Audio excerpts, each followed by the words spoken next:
শনিবার আর রবিবার এই দুটো দিন তোমাদের সাথে গল্প করতে আসাই হয়নি। অনেক নিজস্ব কাজ পেন্ডিং ছিল জানো তো। সেইগুলো যদি এই দুটো দিনে না করতাম একটা প্রবলেমই হয়ে যেত। তবে কাল দুপুরবেলা গিয়ে অনেক শীতের গাছ কিনে নিয়ে এসেছি। এই পিস লিলিটা অনেক দিন ধরে ভাবছিলাম ঘরে আনবো। আগে আমার দুটো ছিল, কি করে জানি শুকিয়ে গেছে। এই দেখো এতগুলো গাছ কাল দুপুরে নিয়ে এসেছি। আসলে জানো তো, প্রতিবারই শীতকালে আমি ওই বাড়ির থেকেই নিয়ে আসি সমস্ত গাছ।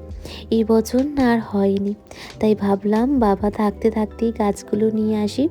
কাল সকালে সমস্ত গাছ দুজনে মিলে ব্যালকানিতে সেট করব। এই করতে করতেই বিকেলবেলাটাও কেটে গেল। সন্ধেবেলা একটু নিজের সাথে বসে সময় কাটানো, সাথে আমার ওই দুটো ছানাপোনা।